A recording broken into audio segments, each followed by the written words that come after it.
시청자 여러분 안녕하십니까. 용감한 토크쇼 직설 원일입니다.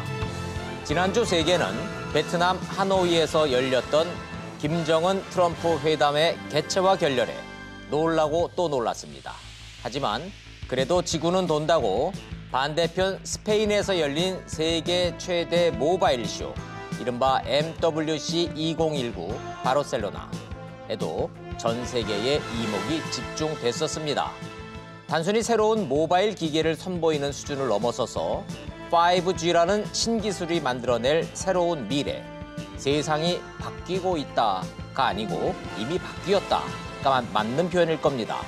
그 현장을 다녀온 SBS, CNBC 두 기자와 그리고 전문가의 설명과 분석, 오늘 직설 함께 하시면서 성큼 다가온 미래를 보시는 거고 우리 젊은 세대를 어디로 인도해야 하는지 그런 큰 그림이 머릿속에서 그려지실 겁니다. 직설 시작합니다.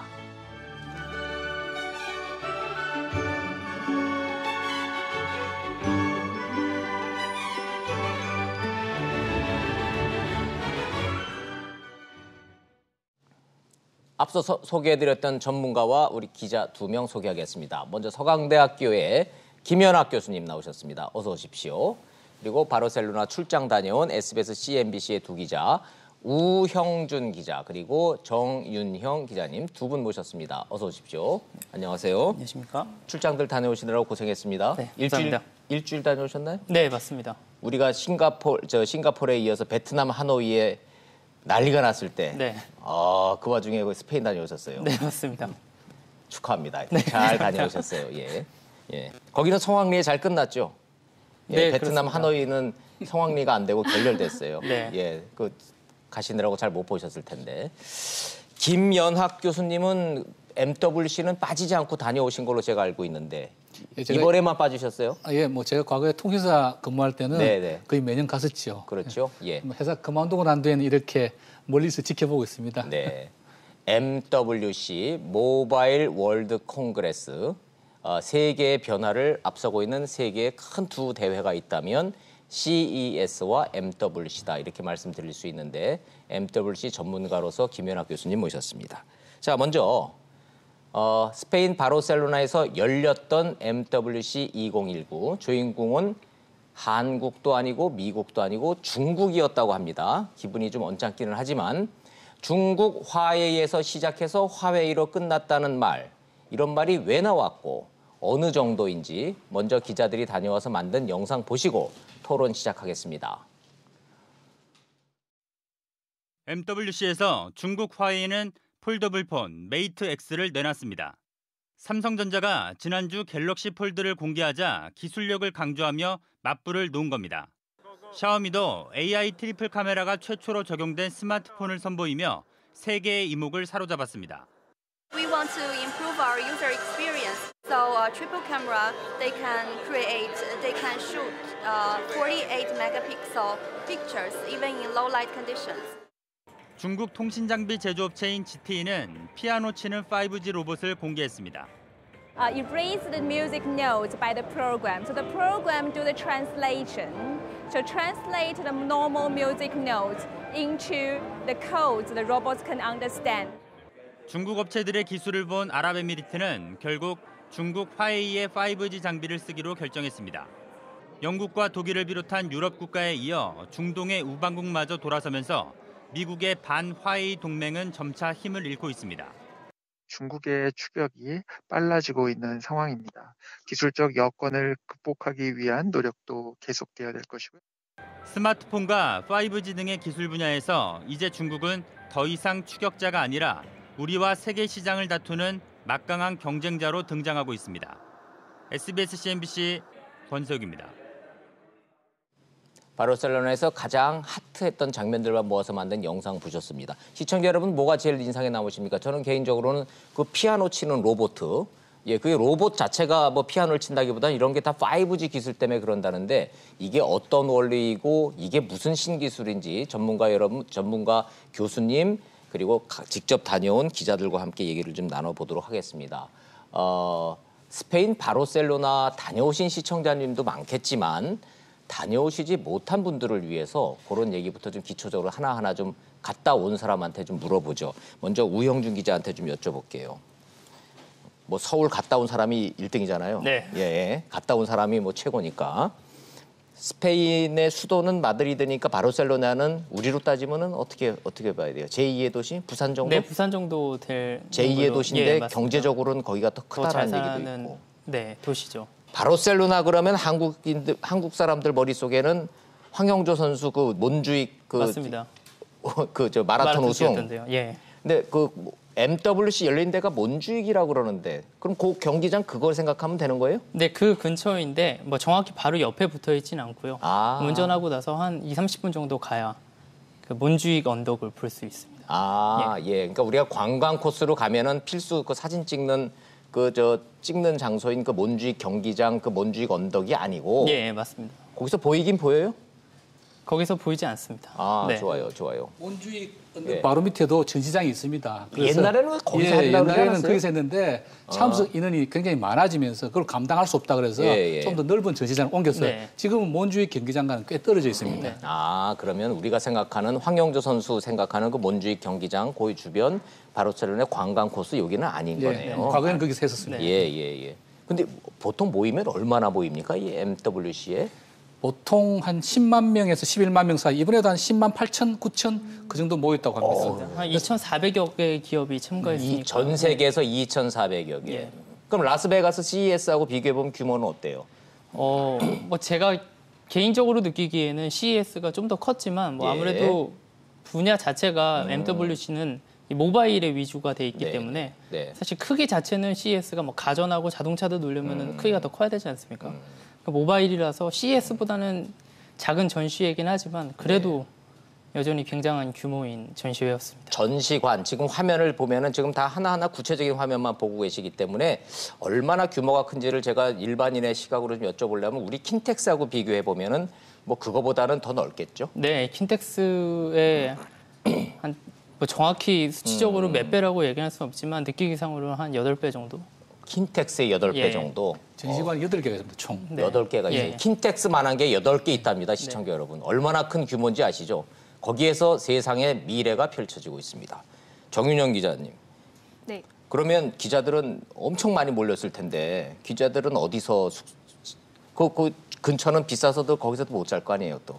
네, 그렇죠. 이제 외곽에다 자꾸 또 이렇게 다니나요? 네, 또 이제 뭐 업체와 같이 간 그런 기자분들은 그 주변에 숙소를 그 주변에 하고, 예. 하기도 했지만 저희는 조금 떨어진 곳에서 한 차로 한 40분 정도 거리인 아유, 숙소에서 고생하셨네. 네, 예. 먹었습니다.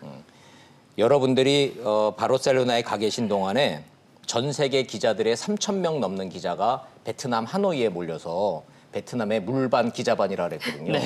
근데 바르셀로나도 기자들 그 정도 됐었죠? 네, 상당히 뭐 업체들, 기자들. 내외신 기자들이 상당히 많이 몰렸고요. 뭐 세상은 그렇게 네. 돌아가는 건데. 예, 좋습니다. 자, 킨텍스의 8배 규모의 전시관에서 도대체 무엇을 보고 거기서는 어떤 일이 벌어지고 있는지 하나하나 짚어보도록 하겠습니다. 먼저 다녀오신 분한테 좀 여쭤보죠. 정윤영 기자 가서 뭐 봤어요?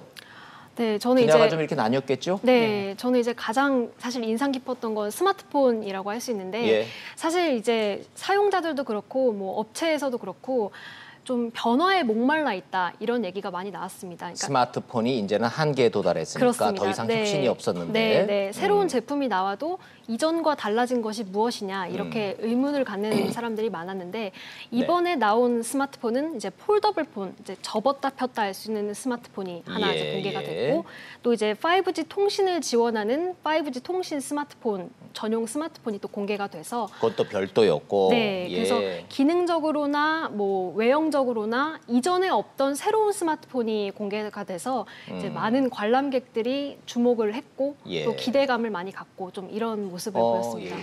그럼 시청자 여러분을 위해서 스마트폰 자체하고 5G 통신 장비하고 좀 분리해서 좀 우리가 좀 얘기를 좀 해볼까요? 이게 혼재되면 시청자 여러분들이 혼재할 수 있으니까 먼저 접었다 폈다 하는 이른바 폴더블 폰 네. 시청자 여러분들 많이 보셨는데 삼성은 지금 보이는 저 화면이 삼성입니까? 화웨이입니까? 화웨이 제품입니다. 화웨이는 바깥으로 접는다며요. 네, 맞습니다. 화웨이는 바깥쪽으로 접고 그거를 뭐라 그런다 그러죠? 용어가? 아웃폴딩. 아웃폴딩. 네.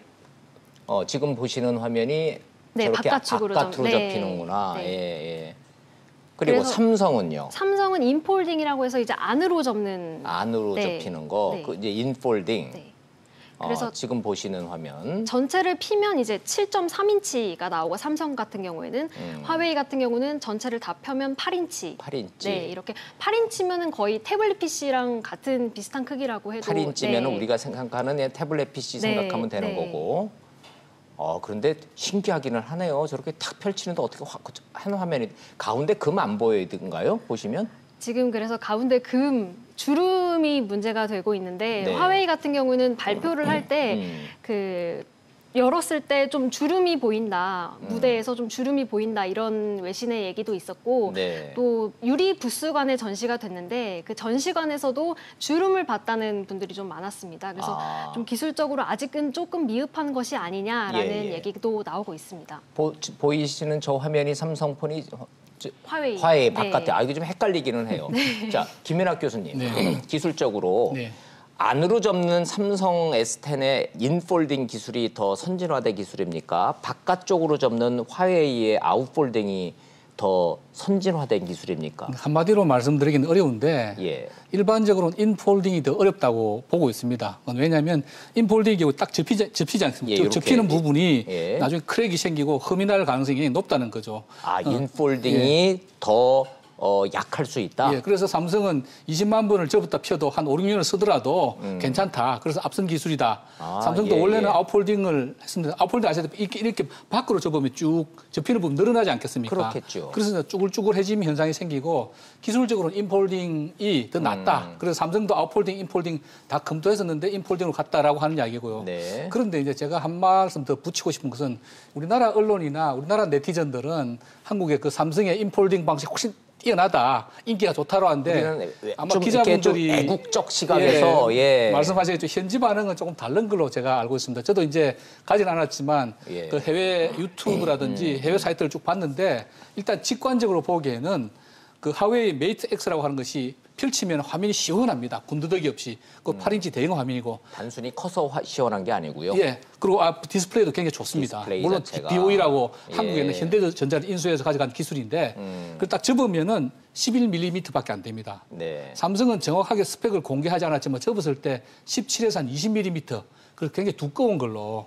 삼성폰이 예. 더 두껍군요. 예, 그래서 우리가 흔히 말하는 폼 팩트라고 그러는데 직관적으로 봤을 때 디자인 면에서는 메이트 X가 더 나은 것이 아니냐라고 하는 게 현재 평가는 더 많습니다. 현지의 평가는 객관적으로는 그렇다. 다만 예, 예. 그 완성도가 문제인데요. 예. 말씀하셨지만 이 완성도가 부족해가지고 이렇게 그 CEO가 시연을 할 때도 쭈그림 현상이 눈에 보일 정도였고 예. 삼성 폴더블 폰의 경우에는 4월 26일자로 미국의 4대 이통사에서 출시가 됩니다. 예. 출시 날짜가 확정이 됐는데 메이트 X의 경우에는 뭐 금년 중반기에 출시한다라고만 하지 언제 출시될지 날짜를 못 잡고 즉 완성도가 아직 많이 떨어진다는 그런 이야기고요. 그래서 예. 삼성이 완성도나 이런 면에서 굉장히 앞서 있고 그렇다고 한다면은 지금 고객들의 목소리를 겸하게 들어서 네네. 2세대 폰을 낼 때는 디자인 측면에서도 조금 더 신경을 썼으면 좋겠다 그런 생각이 들었습니다. 한 가지만 더 여쭤볼게요. 소비자 입장에서 제일 중요한 거 가격. 네, 삼성 얼마, 화웨이 얼마? 예, 삼성은 위화로 1,980불, 즉 우리 돈으로 한 220만 원 정도 220만 되고요. 원. 메이트 X는 2,600불입니다. 즉 한 비포 텍스죠? 지금 말씀하시는 거는 이 제품 가격만 그렇다는 거죠? 그건 제가 정확하게 모르겠는데 아니, 아마 미국 가서 사면은 예. 2,000불이라 그래도 세일스 텍스는 예, 또 따로 내니까. 미국이 어느 나라든지 가장 세게 IT 제품과 싸게 파는 나라고 세금이 적은 나라이기 때문에 네. 미국에서 220만 원 한다면 한국에서 한 250 정도를 좋아요. 생각해야 그럼 됩니다. 우리 돈 기준으로 하면은 삼성 X폰 폴더블 인폴딩은 250만 원 잡으면 되고. 예, 지금 메이트 X의 경우에는 2,600불 즉 290만 원 정도의 시판가인데 한국에 들어오면 역시 한 330만 원 정도 하지 않을까. 중국산이 더 비싼 거예요? 예, 중국산이 더 비쌉니다. 와, 예, 자 시청자 여러분, 삼성폰 250만 원, 중국 화웨이폰 330만 원으로 지금 돼서 가격 경쟁력도 논란의 하나라는 점 말씀드립니다. 자, 보고 오신 분한테 하나만 좀 더 정윤영 기자. 네. 가서 기자들이 그걸 실제로 이렇게 만져보고 접었다 폈다 했습니까? 아니면은 전시돼 있는 거를 그냥 보고 온 겁니까? 네, 저는 이제 전시돼 있는 거를 보고 왔습니다. 못 만지게 했죠? 네, 유리관에 갇혀 있었습니다. 그 핸드폰이 화웨이도 그렇고 삼성도 그렇고 모두 유리관 안에 갇혀 있었는데 저도 그래서 조금 실망을 했습니다. 사실 가서 제가 만져보고 직접 접어보고 이렇게 할 수 있을 줄 기대를 하고 갔는데 그래서 제가 삼성 쪽에 물어봤습니다. 아, 왜 이걸 유리관에 가둬놨냐. 소비자들이 체험하면 좋을 텐데 그랬더니 삼성 쪽에서 하는 말이 일단은 체험을 하게 하면 소비자들이 장점보다는 분명히 나쁜 점을 더 먼저 찾을 것이다. 또 소비자뿐만 아니라 외신 기자들도 분명히 나쁜 점을 더 먼저 부각을 할 거다. 뭐 폴더블 폰 아직 시기상조다. 뭐 아직 완성되지 않았다. 이런 식으로 나쁜 점을 부각할 것을 우려해서 그랬다는 점 하나를 또 얘기했고 또 하나는 이제 또 자기네들이 이제 전시를 하게 되면은 중국에서 와서 중국 엔지니어들이 이렇게 만져보고 베껴갈까봐 기술력을 좀 카피할 것 같은 우려 때문에 유리 부스에 넣어놨다 이렇게 답변을 받았습니다. 예. 그래서 제가 왜 이 질문을 드리는 이유가 시청자 입장에서는 아니 기자들이 가서 취재를 하고 갔다 왔다며 왜 업체에서 제공한 저런 자료 화면만 나오지 기자들이 직접 만져보고 해보고 시연하는 화면이 안 나오느냐고 제가 사전 질문을 받아서 그래서 말씀을 드리는데 어찌됐든 우리는 자료 화면만 보지만 기자들은 눈앞에서 보고 온 거는 맞잖아요. 네. 자, 우영준 기자가 보시기에는 이게 그 화웨이 폰은 바깥으로 접기 때문에 화면이 우글거린다라는 얘기가 언론에 나오던데 실제로 눈으로 확인이 되던가요? 일단 저 전시장 안에 이렇게 유리관 안에 갇혀 있는 거는 뭐 우글거림 현상 같은 경우는 저는 못 봤고요. 아, 그거는 또 안 보이게끔 잘 일단 잘 이렇게 안 보이게끔. 전시장에 있는 거는 180도 쫙 핀 게 아니고 약간 비스듬하게 해서 우글거림을 의도적으로 감추는 모습을 아마 전시되어 있을 거예요. 그래서 한번 보여달라고 그랬어요. 보여달라고 하니까 이렇게 폈는데 저는 우글거림 같은 경우에는 아마 뭐 그 각 만들 때마다 약간의 불량률이 있기 마련이기 때문에 뭐 어느 거는 또 불량이 있을 수 있고 뭐 제가 봤던 거는 불량이 없었던 제품이었습니다. 그런데 뭐 특이했던 점은 화웨이가 이제 뭐 앵커께서도 앞서 말씀하셨지만 이제 중국 폰이 조금 더 비싸다. 어떻게 중국 폰이 비쌀 수 있냐라는 이제 우리 시각으로는 그렇게 볼 수 있지만 해외 언론에서는 일단 삼성전자도 어느 정도 프리미엄 이미지를 갖고 있지만 화웨이도 굉장히 프리미엄 이미지를 상당히 견고하게 쌓아놓은 상황입니다. 뭐 예를 들어서 시청자분들이 그 저희 전시장에 보이시면 아시겠지만 이렇게 조그맣게 빨간색 그 라이카라는 딱지가 있어요. 뭐 독일의 굉장히 비싼 카메라인데 화웨이가 이제 자기네 프리미엄 그 제품군을 조금 더 인지도를 높이기 위해서 비싼 돈 주고 라이카를 해서 우리 핸드폰에는 라이카 카메라를 쓴다. 그래서 프리미엄 전략을 펼치고 있거든요. 그래서 금액 자체가 어떻게 우리 입장에서는 삼성보다 중국 제품이 비싸 이렇게 얘기할 수도 있지만 외신에서는 라이카 카메라도 달려 있고 또 그 폴더블 폰도 내놨으니 뭐 이 정도 가격은 비싸도 화웨이는 이 정도 받을 만해라는 평가도 있었습니다. 뭐 새로운 신기술이고 신기해 보이기는 하는데요. 저는 자꾸 일반인의 시각으로 우리 국민들 소비자의 시각으로 일반인의 언어로 자꾸 여쭤보게 되네요. 김연학 교수님 가장 근본적인 질문. 현재 저희가 쓰고 있는 이 스마트폰 이거를 이제 앞으로는 이렇게 넓혀서 2배로 하는 이 새로운 혁신 기술이라는 것이 2G 폰이 스마트폰으로 확 전 세계가 진화했듯이 일반 대중화되고 일로 가는 겁니까? 어떻게 예측하세요? 당연히 간다고 봅니다. 이거는 가는 기술이에요? 가는 겁니다. 왜냐하면 한 7, 8년 전에 스마트폰이 본격적으로 보급되기 시작할 때 생각해 보십시오. 그때 어렵다고 나이 드신 분도 안 쓰고 젊은 분도 안 쓰고 스마트폰 왜 쓰냐고 그냥 옛날 피처폰 접다 폈다는 거. 전화되고 문자 되면 되지. 앵커께서는 얼리 어떻든지 모르겠는데 남들보다 일찍 쓰셨습니까? 아니면 따라갔습니까? 따라갔죠. 그러니까요. 대부분 사람 따라가고. 근데 지금은 스마트폰 쓰고 계시지 않습니까? 지금 옛날 피처폰 쓰는 사람 거의 없거든요. 아니 출고 자체가 안 됩니다. 저는 단언 큰데 5, 6년 뒤에는 아마 지금 형태의 스마트폰 찾아보기 힘들 겁니다. 그래요? 지금은 이제 초기 단계니까 가격도 비싸고 제품 아까 왜 삼성 제품 그 하웨이 제품 다 그 유리장 속에 갇혀 있었는데 삼성이 뭐라고 이야기하건 물론 메이트 X보다는 완성도가 앞섰겠지만 삼성의 갤럭시 폴더블 폰도 아직 완성도가 완벽치 않기 때문에 사실은 유리벽 속에 가서 그냥 관람만 하게 한 것이거든요. 그런데 네. 어차피 시간이 지나면 완성도는 올라가 마련이고 가격은 떨어지게 마련입니다. 그러면은 제가 볼 때 이렇게 폴더블 폰의 좋은 점은 동시에 멀티태스킹을 할 수 있다는 겁니다. 지금은 스마트폰 가지고 하나 화면밖에 볼 수 없지 않습니까? 지금 보면 메이트 X는 2개, 삼성의 경우에 3개의 앱을 올려놓고 3개의 작업을 동시에 할 수 있습니다. 우리가 뭐 전화를 하다가 지도를 보낸다든지 뭐 카톡으로 보낸다든지 하다 보면 2개의 화면이 아쉬울 경우가 많이 있습니다. 그래서 처음에는 물론 얼리 어댑터 위주로 보급되겠지만 시간이 지나면서는 결국은 모든 사람이 가지게 되는 폰이 될 거다. 저는 그렇게 생각합니다. 자, 현재 쓰는 스마트폰이 처음에 나왔을 때 예상치 못할 정도로 빠른 속도로 보편화되듯이 저런 폴더블 폰 보편화되고 새로운 세상으로 갈 것이다. 자, 단순히 이렇게 화면이 커지고 2배가 되는 게 아니죠. 여기에서 뭐 이루어지고 있는 희한한 그게 많다며요. 뭐 거기서 저 3D가 구현이 되고 뭐 홀로그램이 나온다는 막 공상과학 같은 얘기가 나오는데 그 얘기 좀 직접 보신 분 누가 보시고 오셨어요?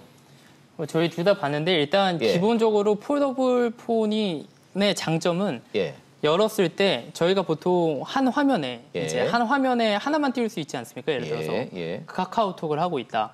그 중에 갑자기 뭐 지도를 봐야 된다 이러면은 끄고 다시 지도를 켜야 되지 않습니까? 아 잠깐만요. 지금 스마트폰 같은 경우에 자 거기 어디야? 그 음식점이 어디야? 그러면 카톡으로 보냈어. 그러면은 카톡 대화를 하다가 끄고 나갔다가 지도를 눌러야 그 지도가 구현이 되고 아 여기구나 찾아가고 다시 나갔다가 알았어 봤어 갈게 이게 되는데 네 펼치면은 그거를 3-4개를 띄워서 할 수 있다라는 동시에 겁니다. 하나 화면에서 카톡하면서 지도 보면서 그다음에 음악 들으면서 와우. 저 정윤원 기자는 갔어서 뭐 MS 그러니까 마이크로소프트에서 했던 무슨 홀로그램도 거기서 구현되는 거 뭐 거기서 시연됐다는 얘기가 있던데.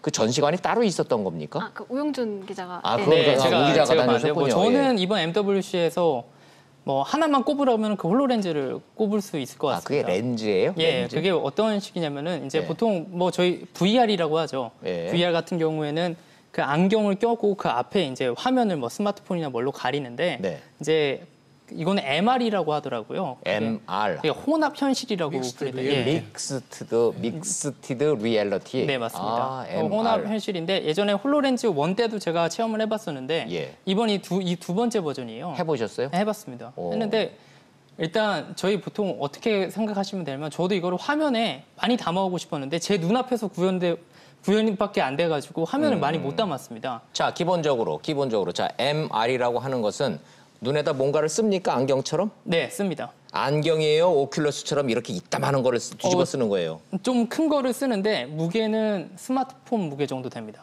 그럼 큰 안경이라고 생각하면 네, 됩니까? 맞습니다.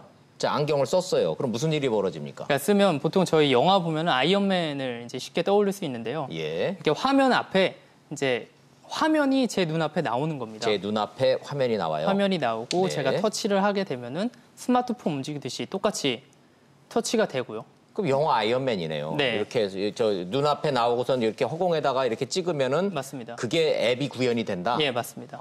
그리고 그래요? 그 인공지능한테 이제 말을 걸면은 뭐 그런 데이터나 이런 것들이 나오는데 마이크로소프트는 이거를 기존 이제 건설 현장 산업이나 또 의료 기술 그러니까 제가 체험했던 거는 둘 다 체험해봤는데 의사가 직접 와서 설명을 하더라고요. 그러니까 수술실이 그 침대에 딱 놓여져 있는데 그 안경을 쓰고 들어가면은 환자가 이렇게 누워 있는 모습이 제 눈앞에 이렇게 보여집니다. 환자는 여기로부터 수십 킬로 떨어진 곳에 실제로 있어요.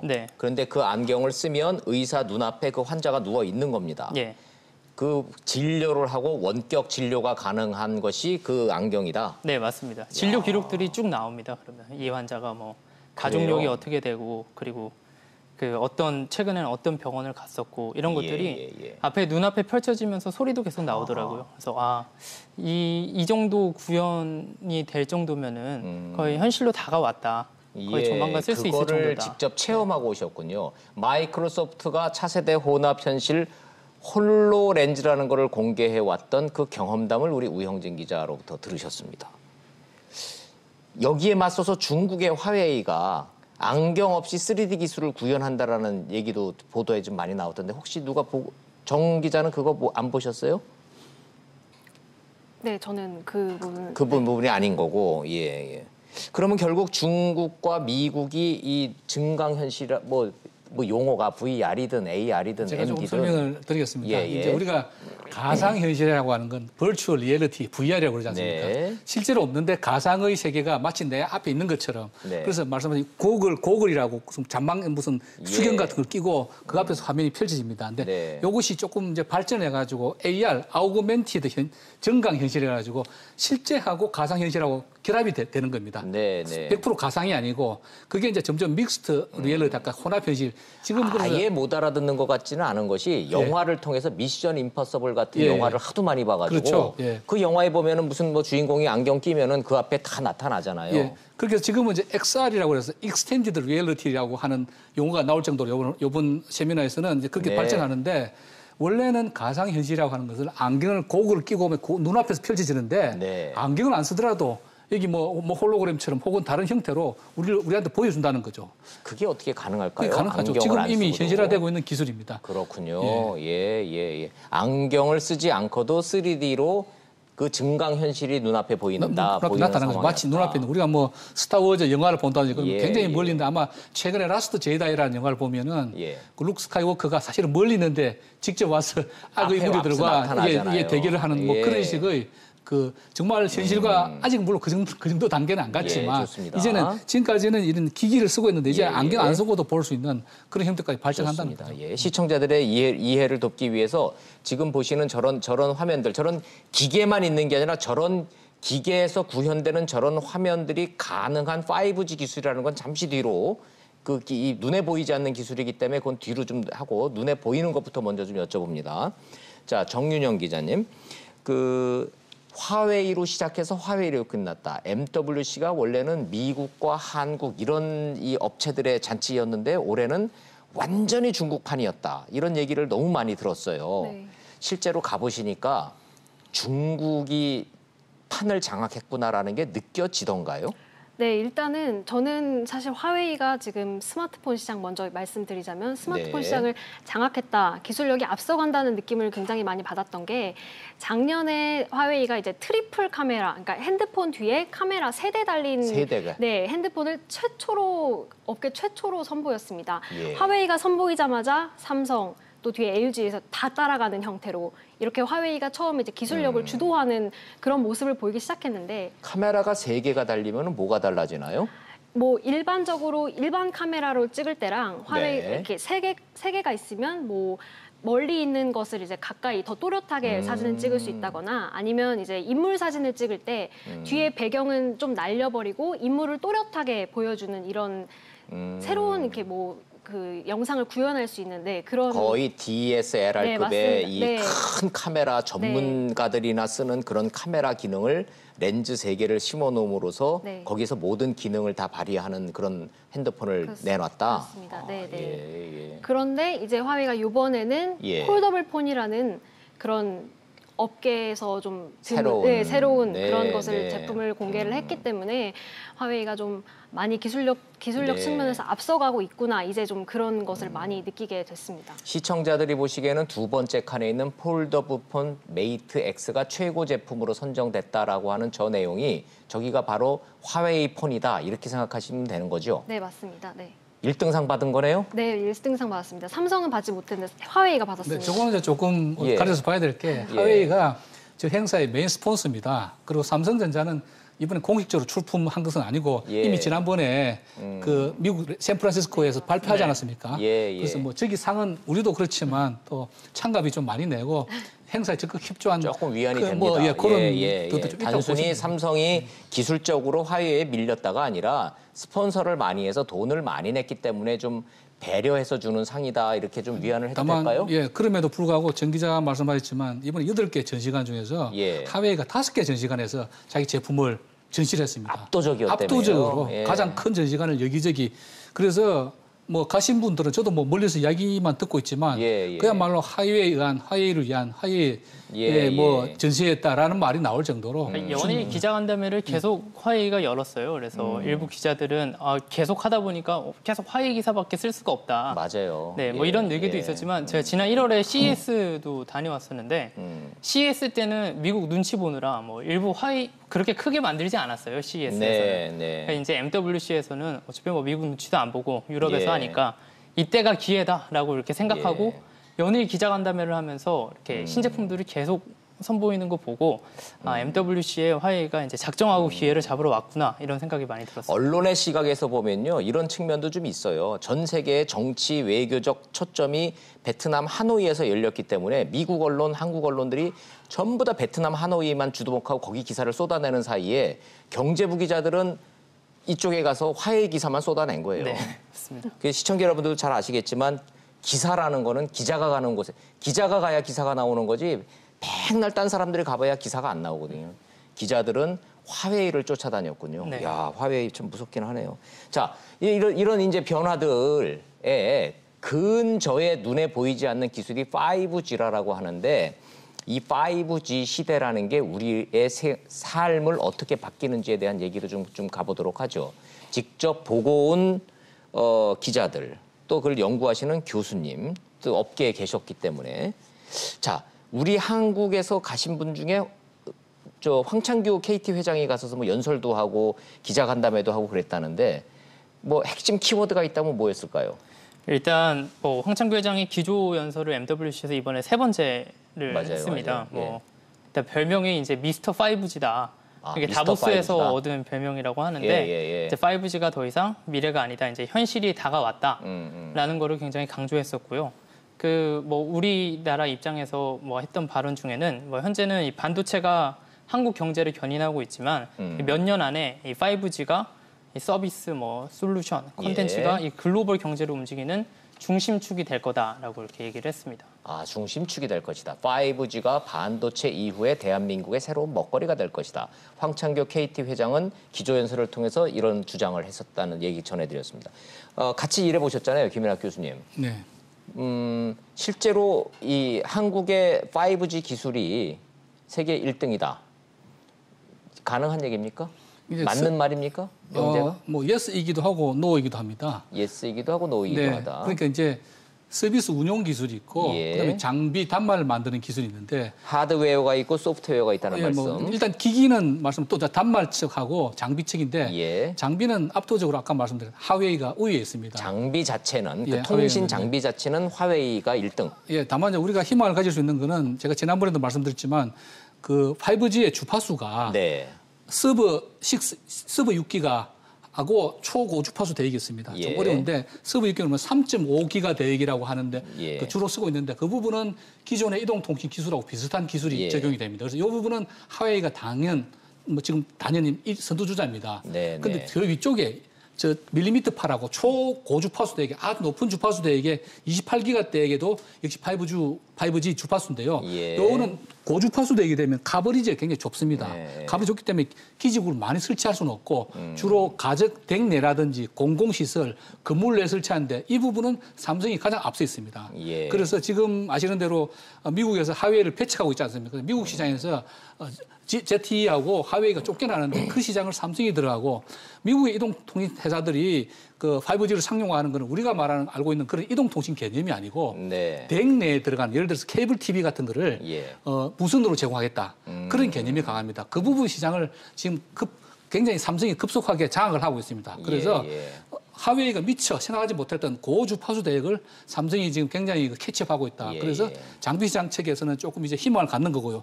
어쨌거나 아직까지는 화웨이가 장비는 압도적으로 우위에 있고 단말은 지금 삼성이 1위였는데 지금 뭐 기자들 말씀하신 대로 화웨이가 굉장히 이게 장비는 삼성이 쫓아가고 있고 단말은 삼성이 1위인데 아직까지 1위긴 한데 화웨이가 굉장히 급하게 쫓아오고 있고 그런 측면이 있고요. 다만 이제 한국의 통신사들이 설비 기반 경쟁을 해서 통신망을 까는 데는 굉장히 열심히 깝니다. 3G 때도 그랬고 4G 때도 그랬고 5G도 대부분의 나라에서 내년부터 본격적으로 상용 서비스를 구축하고 하는데 우리나라는 올해부터 다음 달부터 상용 서비스 시작이 됩니다.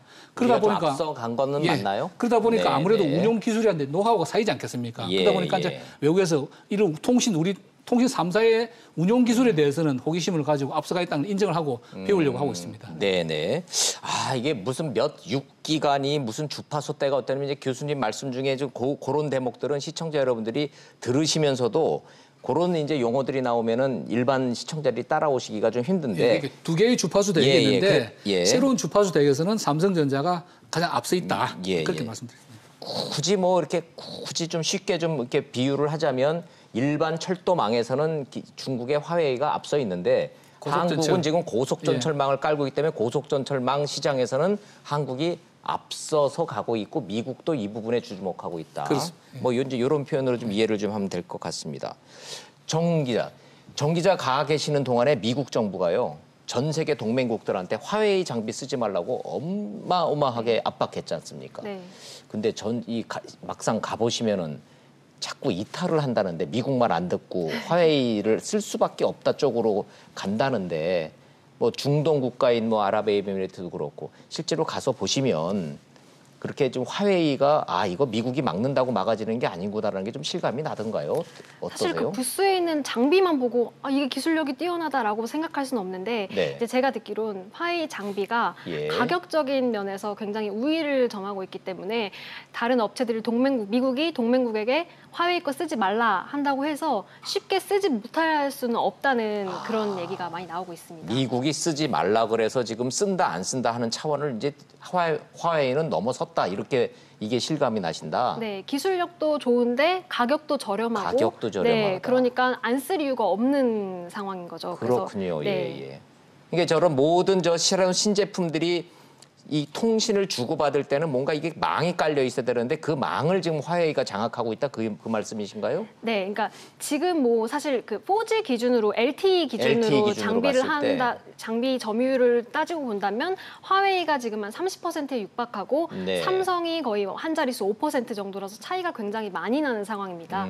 하지만 이제 5G 장비는 또 이제 새로운 시장으로 시작되는 거기 때문에 지금 삼성전자 같은 경우는 국내 이동통신 3사의 5G 장비를 공급을 하고 있고 또 국내뿐만 아니라 뭐 미국의 1위 이동통신사에도 장비를 공급하고 있고 유럽에도 공급을 하고 있어서 삼성의 지금 점유율 목표가 내년까지 점유율 20%를 목표를 하고 있다라고 했는데 이번 MWC 기자간담회에서 점유율 달성에 뭐 무리가 없을 것 같다 이렇게 지금 자신감을 보이고 있는 상황입니다. 자, 그럼 좀 원초적인 질문으로 좀 다시 좀 거슬러 올라가지만 제가 좀 아직도 이해가 시청자들과 함께 안 되는 부분이 있어서 5G가 되면은 도대체 뭐가 달라지는 건지 좀 상징적으로 좀 설명 좀 부탁 좀 드리겠습니다.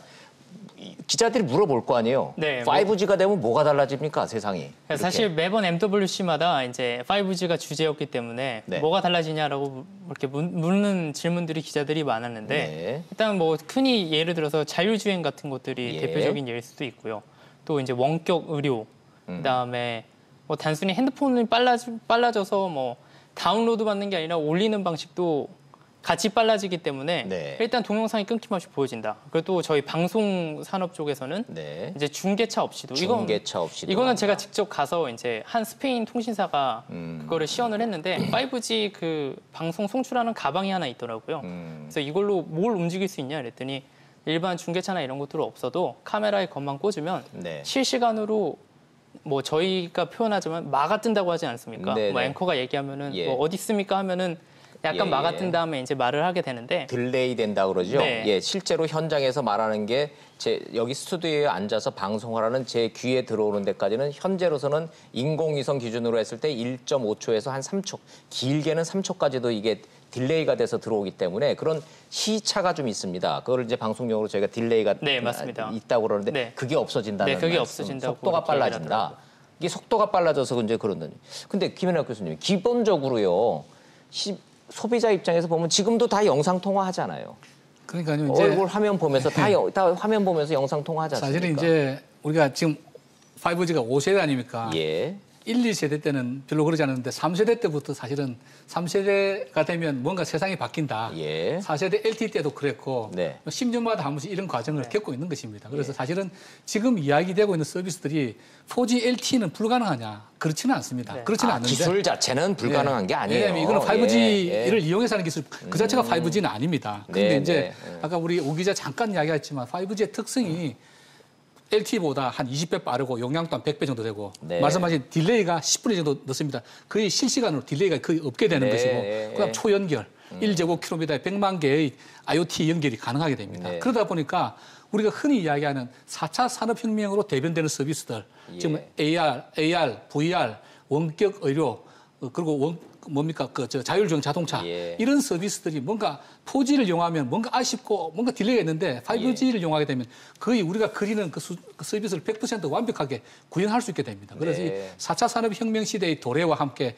5G라고 하는 네트워크 인프라가 뒷받침이 되니까 우리가 그동안은 꿈꿔왔던 영화에서만 보았던 그런 서비스들이 실제로 가능하게 된다. 그런 측면에서 지금 5G 기술이 각광을 받는 것이죠. 결국은 정보를 주고받는 통신의 속도가 그래서 중요한 거구만요. 지금처럼 의사와 환자가 영상통화 잠시 끊어지고 중간에 좀 멈춰서 하는 영상통화 자체가 불가능한 게 아니고 그것을 가지고는 이 속도를 가지고는 인간의 목숨이 담긴 원격 진료는 아직은 못하는데 5G가 돼서 끊기지 않고 동시간대에 정보를 서로 화면을 주고받을 수 있는 기술이 되면 원격 진료가 완벽하게 실현이 된다. 이런 점에서 새로운 미래다. 속도하고 신뢰성, 중간에 끊기는 그런 걱정이 줄어든다는 거죠. 그래서 4G 때부터 유무선 통합이라는 이야기를 해왔었는데 5G가 돼서야 진정한 의미의 유무선 통합이 된다. 그래서 우리가 유선 서비스는 거의 끊기는 법이 없지 않습니까? 실시간 되는데 무선은 뭔가 눈에 안 보이는 그 공간을 타고 가기 때문에 문제가 생길 수 있는 것인데 5G가 되면은 거의 아까 제가 미국 같은 경우에는 케이블 TV 서비스도 무선으로 이제 제공할 예정입니다. 그래서 거의 유선 수준의 서비스를 그야말로 우리 흔히 과거부터 이야기했던 유무선 통합 서비스가 본격적으로 구현되는 것이 5G부터다. 그래서 5G가 또 과거 앞세대 서비스보다는 더 각광을 받고 있는 것입니다. 어느 순간부터인가 길거리에 있는 공중전화 사용자가 아무도 없어지듯이 케이블 TV나 IPTV가 이제는 유선이 아닌 무선으로 오는 시대가 곧 왔다. 맞습니다. 이렇게 이해도 되겠습니까? 우리나라의 경우에는 통신사업자들의 IPTV가 워낙 막강하기 때문에 그 서비스를 생각 안 하는데 미국의 경우에는 안방은 케이블 TV 사업자들 장악하고 있습니다. 그렇죠. 통신사들 못 들어가고 있어요. 그래서 통신사들이 생각한 게 그러면 우리는 무선으로 들어가야 돼. 유선은 케이블 TV 니네들이 해. 우리는 유선으로 들어가겠다. 인공위성이 아니에요. 위성 TV는 아닙니다. 댁내 우리 와이파이 비슷한 건데 그게 아까 말씀드린 28기가 대역을 통해서 제공되고 있고 삼성이 그쪽에서는 가장 앞서 있다는 것입니다. 그 시장은 알토란 시장인데 황금알을 낳는 시장이에요. 앞으로 굉장히 왜냐하면 기존 시장은 기존 LTE나 3G나 크게 차이가 없는데 이쪽은 주파수 대역도 넓고 속도도 굉장히 빠릅니다. 지난 10년 동안 대한민국이 반도체로 먹고 살았다면 앞으로 10년은 이 28배역대라고 하는 이 무선통신 시장, 5G 시장으로 대한민국이 새로운 먹거리를 찾을 수도 있겠다라고 하는 새로운 희망 얘기를 좀 하고 있는 겁니다. 정윤영 기자, CES와 마찬가지로 MWC도 자율주행에 대한 개념과 자율주행에 대한 이런 이 전시 같은 게 많이 실제로 있었나요? 네, 뭐 KT에서 잠깐 보여주긴 했는데 사실 CES에는 아예 자동차 업체들이 참여해서 이렇게 자율주행 기술을 보여줬는데 그 네 발 달린 자동차도 자동차지만요. 오토바이 바퀴 저거 보고 다들 기겁했어요. 저게 저게 CES의 상징적으로 자율주행이라 하면 이거다라고 해서 저거에 다 기겁을 했는데 혹시 이번에 그 MWC에서는 이 자율주행과 관련돼서 눈에 인상 깊었던 게 있다면 뭐가 있었을까요?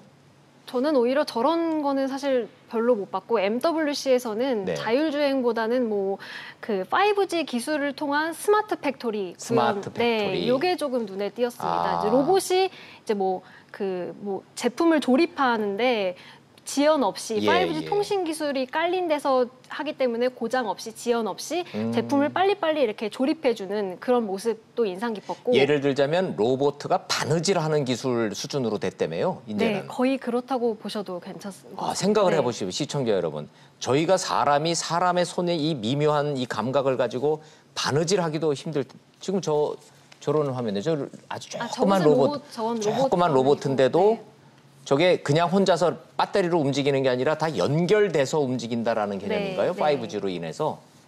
어이구, 동작이 똑같네요. 아, 저런 모습들. 저 안경도 그냥 안경 아닌 거죠? 저건 증강현실 렌즈가 탑재된 안경입니다. 제가 끼면 저 지금 보이는 저런 화면이 안경에서 나오는 겁니다. 그러네요. 네.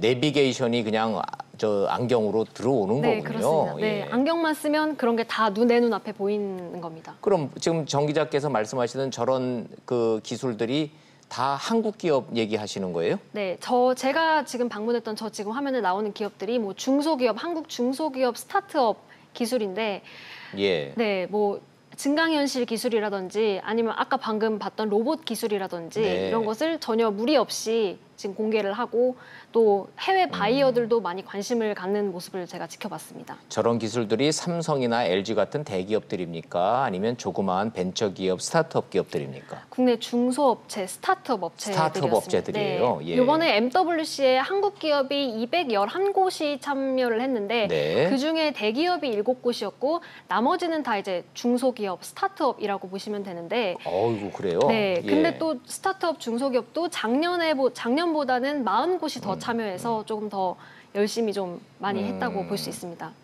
교수님, 창업 관련된 그런 지원 활동도 하고 계시지 않습니까? 네네. 이런 현상들 그 숫자만 놓고 보면 시청자들이 뭐 대기업보다는 스타트업이 많구나, 중소기업이 많구나 하면 반갑기는 한데 추세와 정도와 지원과 이런 걸 좀 정밀하게 좀 분석을 좀 부탁을 드려도 될까요? 네, 우리나라의 사실 창업 지원 제도는 세계적으로 굉장히 좋은 편입니다. 자금 지원도 많고. 근데 이제 한 가지 아쉬운 부분은 네. 대기업하고 이런 벤처 기업 간의 유기적인 뭐 협력이라고 그럴까요? 이게 뭐 좀 안 된 이야기지만 중소기업에 좋은 제품을 개발하면은 네. 대기업에서 어제 그걸 키울 줄 생각은 안 하고 기술을 뺏는다든지 뭐 헐값에 M&A를 한다든지 네. 뭐 이런 식으로 같이 발전하기보다는 혼자서 먹고 살겠다는 그런 추세가 없지는 않았습니다. 네. 근데 이제 대기업이라고 하는 것은 기존의 제품을 잘 만들고 개량하는데 어드밴티지가 있지 새로운 제품 전 생각지도 못했던 그런 창업이나 이런 그런 좀 약하거든요. 그래서 이 생태계를 잘 구성해서 중소기업이 만든 이런 제품들을 중소기업은 기술력은 있지만 어떤 자금력이라든지 네. 마케팅 능력이 부족하지 않겠습니까? 네. 그래서 서로 코옥을 해서 그래서 삼성전자다, LG전자다 이런 대기업들은 자기 스스로 뭘 다 하려고 그러지 말고 이런 중소기업들 키워서 자기 생태계 안에 넣어서 같이 유인할 수 있는 예. 한국의 대기업들 아쉬운 부분이 그런 부분이거든요. 지금 화면에 시청자들한테 보여드리고 있는 저런 기술들이 211개에 달하는 중소기업 스타트업들이 선보인 세계적인 혁신 기술이라고 하는데 저기에 나갈 정도 되면 기술력은 검증됐다고 봐야 되나요? MWC에 나갈 정도다 그러면? 뭐 꼭 그럴 수도 있고 아닐 수도 있습니다. 아닐 수도 왜냐하면 있고. 뭐 일정 정도 참가비 내고 하면 나갈 수는 있는데 그렇지만 어느 정도 자신이 없는 상황에서 나갈 수는 없는 거겠죠. 예. 그래서 저 유럽까지 가서 비싼 돈을 들여서 전시관을 설치하고 상담객을 맞이한다고 하는 거는 상당히 내부적으로 자신감이 있다고 봐야 될 거고 객관적으로 그럴 가능성이 높습니다. 예. 자, 좋습니다. 그러나 시작은 미약했으나 끝이 창대한 거는 중국을 보면은 실감이 납니다. 화웨이라고 지금 처음부터 시작부터 저 화웨이 하고 있는데 화웨이라는 회사 시청자 여러분 기억해 보십시오. 몇 년 됐습니까? 화웨이라는 회사를 귀에 들어본 게. 근데 연역을 보면요. 정말 무섭습니다. 우 기자. 네. 가서 보면 실감 난다며요. 화웨이가 얼마나 컸고 시작이 어땠고 지금 어떻게 됐는지. 네, 뭐 전시관 뭐 3개를 거의 다 화웨이가 차지했으니까 가장 컸다고 볼 수 있는데 사실 화웨이가 이제 88년에 직원 5명, 이 자본금 350만 원으로 설립한 회사입니다. 5명이요? 예. 그래서 이제 그건 93년에 뭐 스타트업도 아니고 그냥 맞습니다. 구멍가게였군요. 네, 이제 군 통신 장비 공급금 따내면서 예. 급성장으로 이제 중국 정부의 지원을 받아서 급성장하기 시작했고 이후에 2018년 매출 110조 원 돌파했고 지금은 110조 원이요? 예. 매출 110조. 5명으로 시작해서 통신 대단하긴 장비는 하네요. 글로벌 시장 예, 1위를 예. 차지하고 있습니다. 스마트폰은 3위를 하고 있고요. 어마어마하군요. 네. 김연학 교수님. 예. 자, 우리나라 이통사하고 비교를 좀 해주셔야 되겠습니다. 매출 110조의 통신 장비 시장 1위. 우리보다 늦게 시작한 거 아니에요? 늦게 시작했죠. 그러니까 저 과정에서 중국 정부의 어마어마한 지원이 있었고요. 예. 또 기술 탈취, 도둑질 예, 엄청나게 예, 예. 했고요. 그래서 예. 이제 미국이 저렇게 견제를 하고 있는데 다만 하웨이가 뭐 지금 단말 쪽은 맹렬하게 아직은 2위, 3위, 지금 애플과 맹렬하게 2위 자리를 다투고 있습니다. 삼성이 아직 1위고요. 예. 장비 시장은 1위인데 지난 2, 3년 통계를 보니까 2016년에 세계 장비 시장 한 32%까지 갔다가 많이 빠진 건 아닌데 지금 한 30% 정도까지 떨어졌어요. 왜냐하면 미국 시장에서 트럼프에서 퇴출됐기 때문입니다. 그래서 우리 삼성전자라든지 우리 국내 기업에도 기회가 있다. 하웨이가 이렇게 물론 이제 아까 여러 가지 미국의 그런 간섭에 대해서 못마땅하고 뭐 안 받아들이는 있지만 최소한 세계 최대의 시장이 미국 시장에서 일단 하웨이하고 ZTE가 퇴출이 됐습니다. 네, 네. 그리고 가까운 동맹국이나 일본에도 이제 하웨이가 못 들어갈 겁니다. 예. 동남아 이런 쪽 미국의 입김이 미치는 나라 물론 미국의 강력한 동맹국이었던 파이브 아이즈들도 일부 배반을 하고 있지만 예. 파이브 아이즈 나라들은 시장이 큰 나라는 아닙니다. 유럽 시장은 계속 하웨이가 강하겠지만 그 외에 미국, 일본, 동남아 시장 쪽에 국내 업체 특히 삼성전자를 중심으로 이렇게 역량을 키우고 시장 점유율을 키워 나간다면 저는 삼성에서 생각하고 있는 한 20% 정도 점유율까지 올리는 거는 가능할 거로 보고요. 가능하다. 네. 그래서 단말 시장에서 우리가 쫓기고 있지만 또 우리가 공격할 수 있는 그 하웨이라고 난공불락은 아닐 겁니다. 그래서 저 회사가 앞으로 중국이라는 나라가 이제 앞으로 당면하게 될 여러 가지 정치적, 경제적 어려움을 생각할 때 네. 지금까지처럼 앞으로도 계속 성장할 수 있을지는 저도 좀 의문이거든요. 예. 그래서 5G의 3.5기가 대역이 쟤네들이 마지막으로 그 독보적인 존재를 그 누리는 시장이 아닌가. 앞으로 아까 말씀드린 고주파수 대역이라든지 다른 새로운 시장에서는 국내 업체들도 조금 더 선전하기를 기대하고 있습니다. 저는. 무궁화호 열차하고 새마을호까지는 화웨이가 지금까지 잘 왔는데 KTX 요 시장은 잠깐 주춤할 수가 있으니까 우리가 여기서 선점하면은 앞으로 향후 10년 우리도 먹고 살 수 있다. 저는 가능성이 있다고. 가능성이 있다. 두 가지만 좀 짧게 좀 여쭤보겠습니다. 트럼프가 중국 지금 무역 전쟁으로 막 압박하고 있지 않습니까? 네. 특히 제1 목표가 화웨이라며요. 그렇습니다. 예. 이래서 화웨이가 좀 주춤하면은 우리 삼성전자나 LG전자들한테 이 통사들한테는 기회가 좀 열릴 조금 시간은 버는 겁니까? 시간 번다고 봅니다. 그럼 지난번에 이제 북미 협상에서 봤듯이 그 아주 트럼프 협상 스타일이 예. all or nothing 확실하게 가져가는 거고요. 그래서 예. 아마 중국과 협상에서도 하웨이는 확실하게 꺾으려고 트럼프가 할 것 같고 저희도 그거는 응원을 해야 될 것 같고요. 그래요? 그래서 우리 업체들. 근데 LG전자는 지금 좀 애매한데 아까 전에 말씀드린 대로 장비 부분을 지분을 50%를 에릭슨에 판 상태인데 네. 삼성전자가 굉장히 지금 뭐 선전을 하고 있다고 저는 생각합니다. 네네. 우 기자 보시면은 네. 자 이래서 좀 화웨이가 좀 주춤할 것 같아요. 아니면은 현장 가서 보시면은 미국이 아무리 그래도 이제 야 이게 중국의 기사는 좀 꺾기 어렵겠구나 이렇게 느끼시는 편이에요. 저는 꺾기 어렵다고 많이 봤습니다. 뭐 이유는 예. 워낙 저가로 내고 있기 때문에 사실 이것도 외신을 통해서 보면은 트럼프의 발언을 보면 트위터에 이런 발언을 했다고 해요. 뭐 미국 그 장비 업체들이 조금 더 싼 기기들을 많이 만들어서 중국과 가격 경쟁에서 이길 수 있는 좋은 제품을 만들기 바란다. 그러니까 즉 결국에는 뭐 시장 논리 아무리 시장 막으려고 해도 논리로. 시장 논리로 예. 뭐 싸고 물건이 좋고 뭐 통신사 입장에서는 미국이나 뭐 우리처럼 잘 버는 예. 통신사면 모르겠지만 그렇지 못한 사정이 넉넉치 않은 통신사들은 어쩔 수 없이 이제 화웨이 장비를 써야 되는 경우도 있거든요. 5G 시대를 따라오려면. 예.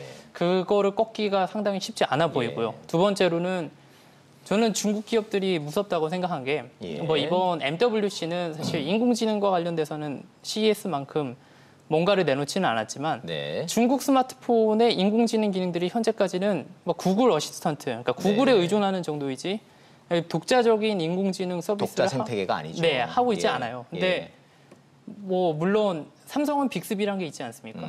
그것도 많은 데이터를 쌓아놓으려고 예. 삼성도 고군분투를 하고 있는데 중국 뭐 인구가 많으니까 15억. 예. 아, 소비자 인공지능에 15억. 대한 예. 소비자 패턴을 중국이 어느 5 시대가 열려서 더 큰 거로 가져가면 예. 사실 그거만큼 무서운 거는 없을 거라고 생각을 합니다. 구글 지도도 막고 또 우버도 안 되고 예. 페이스북도 막아놓고 하는 가능한 게 15억 내수 시장이 있으니까 중국이 저렇게 가는 거잖아요. 예. 그리고 남의 기술은 다 훔쳐오고. 네. 아, 참 밉기는 하고 참 무섭기는 한데 네. 이게 현실은 현실입니다.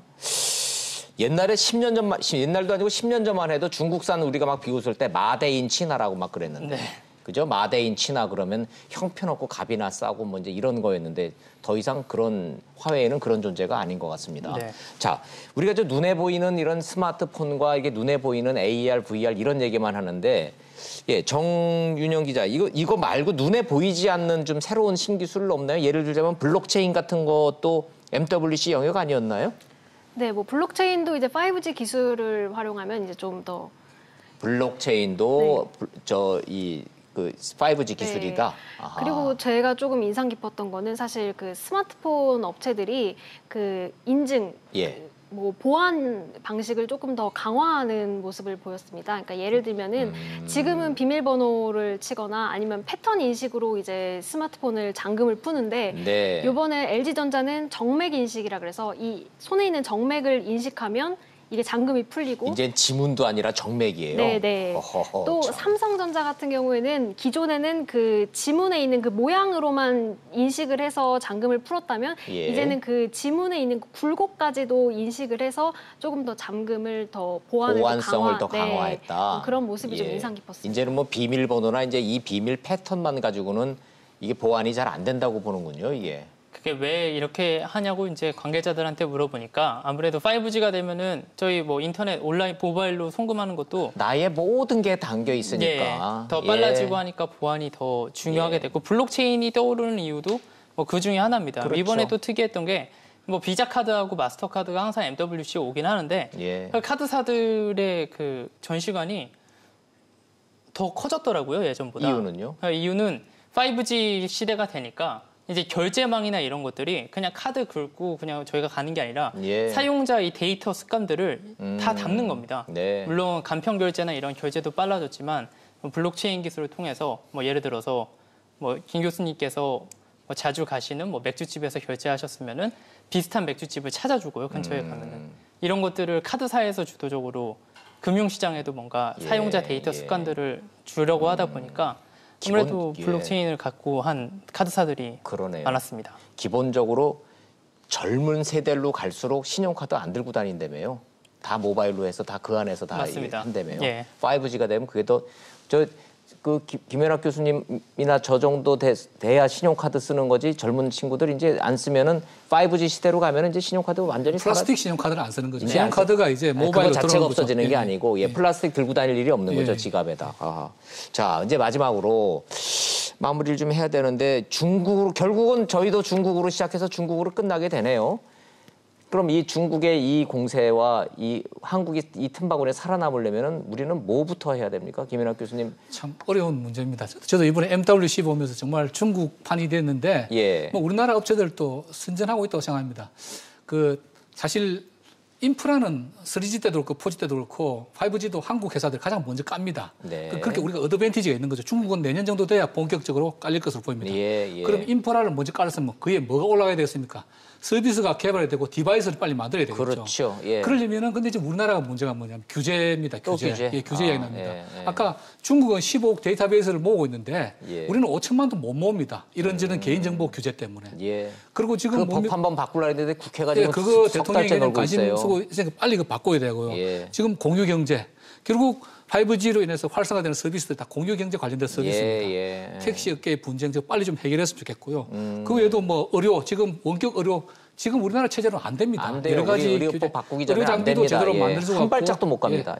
원격 의료 서비스 못하게 돼 있습니다. 저희는 감기약 처방도 못하게 돼 있어요. 그러니까 24선 고속도로 만들어 놓으면 뭐 하냐고요. 빨리 그에 올라갈 자동차와 화물하고 서비스를 실어야죠. 그래서 도로만 먼저 깔 것이 아니고 거기서 올라갈 수 있는 서비스를 빨리 개발해야 되는데 그 서비스 개발하려고 그러면 우리 5천만 내수라도 제대로 활용할 수 있게끔 이런 제반 규제 완화들이 빨리 이루어져야 된다. 저는 정치인들이 위기의식을 가지고 좀 한번 MWC 갔다 오셔가지고 빨리 좀 규제 완화 속도를 좀 붙였으면 좋겠습니다. SBS, CNBC가 이런 와중에 의지를 가지고 이런 의제, 이런 어젠다를 가지고 이런 토론을 함에도 불구하고 대한민국은 어떠한 언론도 정부의 누구도 국회의원 중에 어느 누구도 관심을 갖지 않는 것 같습니다. 불행입니다. 그 기자들이 현장 가서 보시면은 정부 관계자들 국회의원들이 이런 데 와서 이런 거 좀 보고 이 규제를 어떻게 풀고 법을 어떻게 고쳐야지 이런 세상으로 빨리 가서 우리가 선점해서 먹고 산다 이런 생각 절실하게 들지 않습니까? 네, 뭐 저도 많이 들었는데요. 사실 5G 황창규 회장 인터뷰를 통하면서도 표준화 우리가 만들겠다, 우리가 제일 앞선다라고 얘기는 하지만 사실 그 위에 올라간 소프트웨어가 없다라는 게 가장 문제인 겁니다. 모든 질문들이 5G가 오면은 당장 뭐가 변하냐 물었을 때 사실 저는 그 이유가 더 무궁무진하다고 보거든요. 스마트폰이 처음 나왔을 때 사실 음악 듣고 스마트폰에서 뭐 카카오톡 하는 정도밖에 없었습니다. 그렇죠. 현재는 스마트폰 없으면은 뭐 아무것도 못 하지 않습니까? 네. 그럴 정도로 이제 5G 시대가 오면은 새로운 콘텐츠들이 계속해서 나올 텐데 네. 규제에 발목 잡히면은 사실 더 앞으로 못 나가고 예. 앞서 말씀하신 것처럼 고속도로만 깔아놓고 자동차가 없는 꼴이 될 수도 있을 것 같습니다. 아, 고속도로 20차선 뚫어놓고서는 경운기만 다니고 마차만 다니라 할까 봐 그게 걱정이에요. 네. 예. 정 기자님 마지막으로 정 기자도 보시면은 갔다 와서 아, 요런 거 하나는 좀 정부가 좀 신경 쓰고 우리 좀 정치권이 국회가 좀 요런 거 하나는 좀 걷어냈으면 좋겠다라고 있다 하나만 꼽는다면? 네, 저는 뭐 규제랑 관련될 수도 있는데 규제라기보다도 그 이동통신사가 이제 5G 스마트폰이 나왔으니까 요금제를 출시할 거 아닙니까? 이제 맞아요. 5G 예, 요금제를. 맞아요. 예. 근데 이제 정부의 그 정책 기조 중에 하나가 가계 통신비 인하. 예. 그러니까 통신비를 무조건 줄여야 된다. 조금 받아야 된다. 망은 깔고 요금은 올리지 말라 네, 하죠. 맞습니다. 예, 근데 예. 이제 통신사에서 그 5G 망을 구축하기 위해서 들인 돈이 몇 조 원이고 또 앞으로 또 며칠조 원, 10조 원 가까이 들어야 한다는 그런 얘기가 있는데 무조건 가계 통신비를 인하해라 이렇게 주장하는 거는 조금 안 될 것 같습니다. 그렇다고 예, 저희가 무슨 뭐 통신사들 편들어서 뭐 요금 올리자는 얘기가 아니고 네. 시장 논리에 맞게 시장이 이렇게 빨리 변하고 있을 때는 우리 모두가 빨리 적응을 해서 여기에 어디로 가고 있는지에 대해서 눈을 떠야 된다는 얘기입니다. 그리고 돈을 치러야 될 땐 치러야 되는 거죠. 세금만 걷어서 될 일은 아니다라는 점, 이렇게까지 좀 생각을 좀 해보면서 오늘 토론은 여기서 마치도록 하겠습니다. 세상은 새로운 세계로 가고 있는 건 분명해 보입니다. 우리가 제대로 적응하고 있는지 다시 한번 생각해봤으면 계기가 됐으면 좋겠습니다. 김연아 교수님 말씀 잘 들었습니다. 그리고 현장 취재하고 온 우영준 기자, 정윤영 기자 고생하시고 감사합니다. 잘 들었습니다. 네, 수고했습니다. 고맙습니다.